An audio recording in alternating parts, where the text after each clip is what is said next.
Welcome to Sun cooking show. இன்றைக்கி நம்ம தக்காளி சாதம் எப்படி செய்கிறதுன்னு பார்க்க போகிறோம். இப்போ நம்ம பெரியவங்க குழந்தைங்க எல்லாத்துக்குமே தக்காளி சாதம்னா ரொம்ப பிடிக்கும் இல்லையா? அதனால் நம்ம அதை எப்படி செய்கிறதுன்னு பார்ப்போம். அதுக்கு என்னென்ன தேவைன்னு இப்போ நான் சொல்கிறேன். ஃபஸ்ட்டு சின்ன வெங்காயம் ஒரு கைப்பிடி எடுத்துக்கோங்க, இஞ்சி ஒரு துண்டு, பூண்டு ஒரு 10-12 பல் எடுத்துக்கோங்க, ஒரு பெரிய பல்லாவே ஒரு 10-12 எடுத்துக்கோங்க. கருவேப்பிலை ஒரு கைப்பிடி எடுத்துக்கோங்க. கருவேப்பிலை நம்ம எவ்வளோ போட்டால் டேஸ்ட் நல்லாயிருக்குங்க, அதனால் கொஞ்சம் போட்டுக்கோங்க. தனி மிளகாத்தூள் ஒரு ஸ்பூன் எடுத்துக்கோங்க, தனியாத்தூள் ஒரு ஸ்பூன் எடுத்துக்கோங்க. கொஞ்சம் சோம்பு, ஒரு துண்டு பட்டை, 4-5 கிராம்பு. இப்போது வெஜிடபிள்ஸ் கொஞ்சம் எடுத்துக்கலாங்க. கேரட் பீன்ஸ் கொஞ்சமாக நறுக்கி எடுத்துக்கோங்க. மீன் மேக்கர் கொஞ்சம் எடுத்துக்கலாங்க. மீன் மேக்கர் போட்டால் குழந்தைங்களுக்கு பிடிக்குங்கிறனால நம்ம கொஞ்சம் மீன் மேக்கர் போட்டுக்கலாம். தக்காளிங்க, ஒரு டம்ளர் அரிசிக்கு 3 தக்காளி. நான் 2 டம்ளர் அரிசி எடுத்துருக்கிறதுனால 6 தக்காளி எடுத்திருக்கேன். தாளிக்கிறதுக்கு 2 பச்சை மிளகாங்க. இப்போ நம்ம அரைக்கிறதுக்கு பார்ப்போங்க. ஃபஸ்ட்டு மிக்ஸி ஜாரில் சின்ன வெங்காயம் போட்டுக்கலாங்க. சின்ன வெங்காயம், இஞ்சியை சின்னதாக நறுக்கிக்கோங்க, அப்போ தான் கொஞ்சம் அரைக்கிறதுக்கு ஈஸியாக இருக்கும். பூண்டு, கருவேப்பிலை ஒரு கைப்பிடி போட்டு அதுலேயே நல்லா அரைச்சிக்கோங்க. அதுக்கப்புறமா நம்ம எடுத்து வச்சுருக்க சோம்பு, பட்டை, கிராம்பு அதையும் அதிலேயே சேர்த்துக்கலாங்க.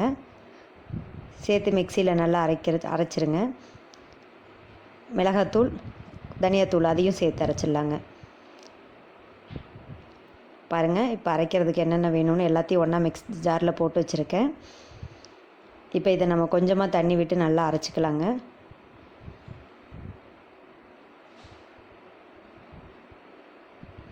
நல்லா பேஸ்ட்டாக அரைச்சி எடுத்து வச்சுருங்க.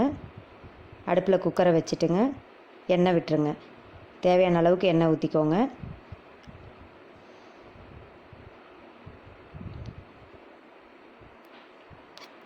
அதில் நம்ம எடுத்து வச்சுருக்கிற 2 பச்சை மிளகாயை லைட்டாக கீறி விட்டுட்டு அதிலே போட்டுருங்க. போட்டுட்டு நல்லா ஒரு 5 நிமிஷம் நல்லா வதக்கிக்கோங்க. அது நல்லா வதங்கி வரட்டுங்க. பாருங்கள், நல்லா கலர் மாறிக்கிட்டே வரும். கொஞ்சம் நேரம் நல்லா வதக்கிக்கோங்க.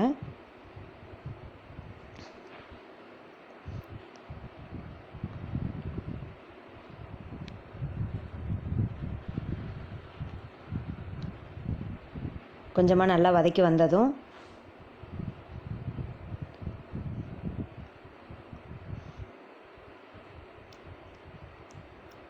பாருங்கள், இந்த அளவுக்கு நல்லா வதங்கட்டும். இதுக்கப்புறம் நம்ம மிக்ஸி ஜாரில் அரைச்சி வச்சுருக்க பேஸ்ட் எடுத்து அதிலே போட்டு வதக்கிக்கலாங்க.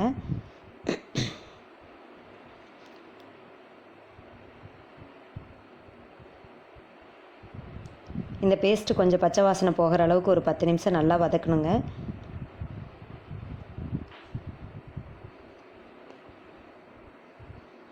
நல்லா வதக்கி விடுங்க. அடிக்கடி நல்லா தொலைவி விட்டுக்கோங்க, அப்போ தான் அடிப்பிடிக்காமல் வரும். ஏன்னா இஞ்சி பூண்டு சேர்த்துருக்கிறதுனால அந்த பேஸ்ட் அடிக்கடி அடிப்பிடிச்சிக்கோங்க. கொஞ்சம் நல்லா தொலைவி விட்டுக்கோங்க.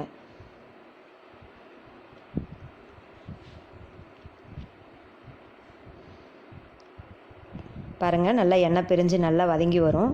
இந்த மாதிரி நல்லா வதங்கணுங்க. இது மாதிரி நல்லா வதங்கி வந்ததுக்கப்புறமா நம்ம கட் பண்ணி வச்சுருக்க தக்காளி இது கூட சேர்த்துக்கலாங்க. கொஞ்சம் தக்காளியை சின்னதாக கட் பண்ணிக்கோங்க. அப்போ தான் உங்களுக்கு எல்லாம் ஒன்றா கலந்து வரும்போது தக்காளி தனித்தனியாக இல்லாமல் இருக்குங்க.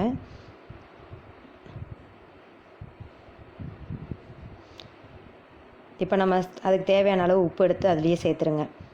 நம்ம சாப்பாட்டுக்கு தேவையான அளவுக்கு உப்பு அதில் போட்டுக்கோங்க. போட்டுட்டு நல்லா வதக்கிக்கோங்க. உப்பு போட்டு வதக்கணுன்னா தக்காளி எப்போயுமே சீக்கிரமாக வதங்கிடுங்க. அதுக்காக உப்பு நம்ம உடனே சேர்த்திருக்கோம்.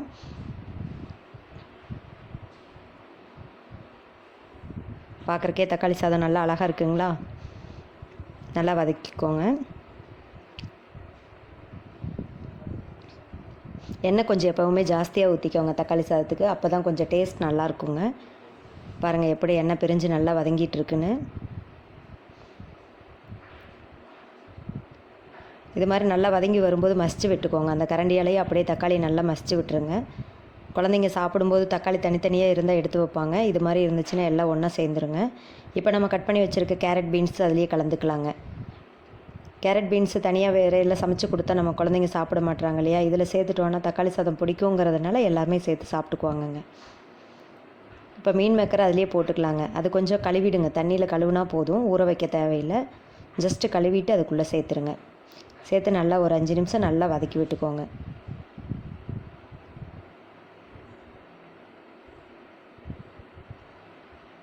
இது நல்லா ஒரு 5 நிமிஷம் நல்லா வதக்கி விடுங்க. நல்லா வதங்கி வரட்டும்.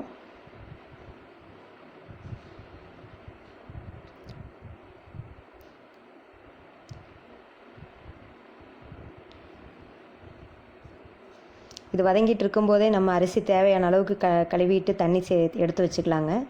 தண்ணி அளந்து எடுத்து வச்சுக்கிட்டிங்கன்னா உங்களுக்கு கலந்துக்கும் இது ஊற்றும்போது ஈஸியாக இருக்கும்.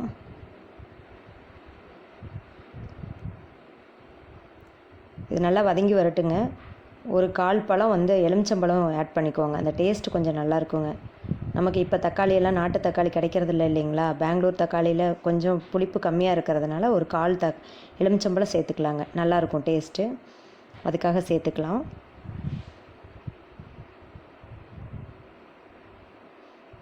நல்லா சேர்த்து வதக்கிடுங்க. இது நல்லா வதங்கி வரட்டுங்க.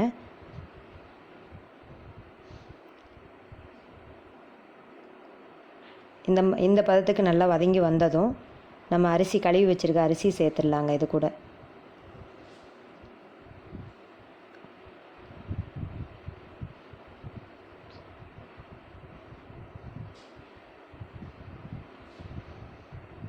அரிசி நீங்கள் முன்னாடியே ஒரு 1/2 மணி நேரம் முன்னாடியே ஊற வச்சுருங்க.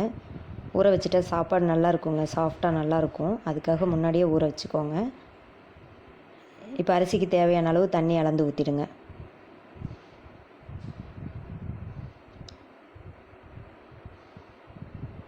இப்போ அந்த அரிசியும் அந்த காய் எல்லாமே ஒன்றா கலந்து வர மாதிரி நல்லா கலந்து மிக்ஸ் பண்ணி விட்டுருங்க. நல்லா கலந்து விட்டுட்டு உப்பு சரியாக இருக்கான்னு பார்த்துட்டு அதுக்கப்புறம் மூடி வச்சுருங்க. பாருங்கள் கலர்ஃபுல்லாக இருக்குங்களா? இப்போ மூடி வச்சுருங்க. குக்கர் மூடி போட்டு விசில் விட்டுட்டு 3 விசில் விட்டுருங்க.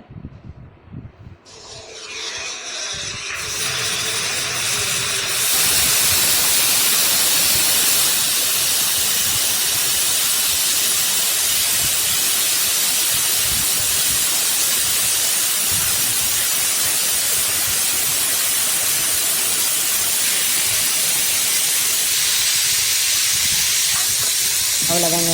விசில் அடங்கினதும் ஒரு பெரிய தாம்பூலத்தட்டை எடுத்துக்கோங்க. அதில் இந்த சாப்பாட்டை அப்படியே உள்ளே கொட்டிடுங்க. கொட்டிட்டு தனித்தனியாக பிரிஞ்சு வர்ற மாதிரி கிளறி விட்டுருங்க. கிளறி விட்டு அவ்வளோதாங்க. இப்போ தயிர் வெங்காய பச்சடி எடுத்துகிட்டு நம்ம சர்வ் பண்ண வேண்டியதாங்க. தேங்க்ஸ் ஃபார் வாட்சிங்.